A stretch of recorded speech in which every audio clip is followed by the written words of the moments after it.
Barb and Ken were celebrating Carnival with a big Italian feast for friends. We were trimming 1,500 calories per person from the menu without sacrificing flavor. Barb's original menu weighed in at more than 3,500 calories per person. Since most of us are aiming for around 2,000 calories in an entire day of eating, you can see why I thought this meal was over the top. I think she's busy, and she's kind of in this groove of building menus around what she knows, the food she knows, which is cream, fat, butter, eggs, cheese. And just with a little bit of help, we could kind of refocus that for her. Barb had a history of heart disease in her family, and Ken had already had one heart attack, so fat needed to be a concern for both of them. But a former chef turned doctor says fat has its place. Everybody needs fat in their diet, but it's also a problem because the types of fat that you eat, saturated fats versus unsaturated fats, diets lower in saturated fats have been shown very clearly to reduce the risk of having a heart attack. You have a lot of complex issues with all different types of fats, not just the fat itself, but what type of fat it is, but also, again, I have to go back to the cook in me, what's it taste like? Because if it doesn't taste good, you're not going to use it. A lot of cooks associate fat with flavor, but I was showing Barb that flavor can come from a lot of sources. That is not the only flavor game in town, okay? So we focused on flavorful, standalone ingredients. First course of the menu was prosciutto and melon, and I thought that's perfect, that's beautiful. That's a really smart way to spend fat calories. Then Barb served soup, but not the cream soup on her original menu. We made roasted yellow pepper instead. It had the thick, smooth texture she was looking for without the cream calories. And it was a make-ahead dish.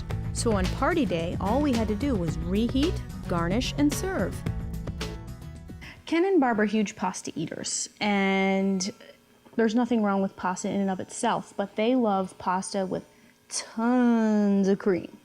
So I wanted to open their eyes to a new way of living and a new way of eating and just kind of take their focus off pasta so much. We replaced a high-calorie pasta dish with gnocchi. Then we focused on cleaning that gnocchi up, reducing the calories you can't taste, and finishing it with a sauce of fresh English peas, chive blossoms, and sage. Okay, what are the flowers? They're chive blossoms from the garden. It's very good. Really good. I made them yesterday. And this is one of those make-ahead things where you can make these gnocchi ahead, put them in the refrigerator, and then a couple of days later you can cook them. Instead of a heavy entree, osso buco with mashed potatoes, we went with something simple and elegant, rack of lamb.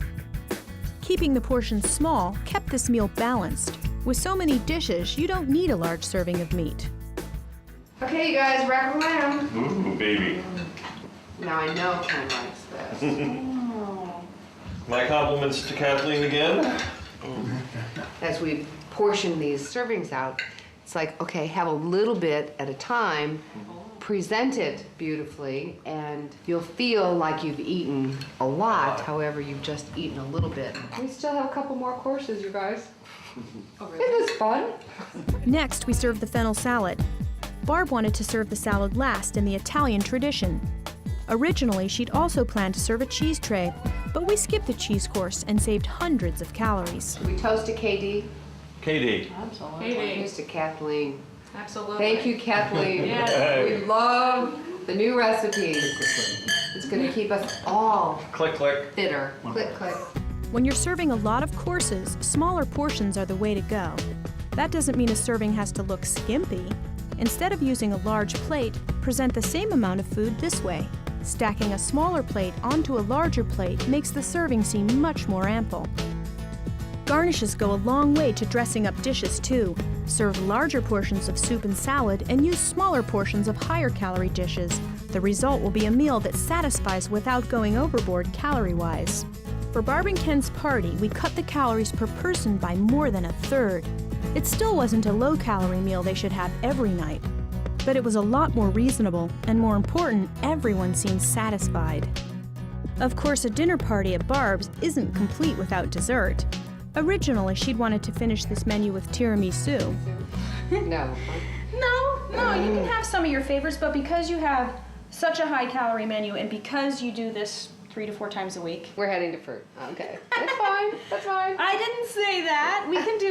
You can have options. Like for instance, maybe an espresso granita, which is a wonderful. It's espresso, water, and sugar, and it's frozen and then kind of stirred every 20 minutes or so.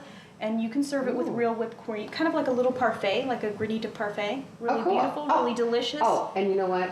I have great glasses See? that we can serve it in. Great. Espresso granita wouldn't feel like a diet dessert, and it was the kind of unusual finish that would impress Barb's guests. So we'd serve that up and see how Barb felt about the changes we'd made.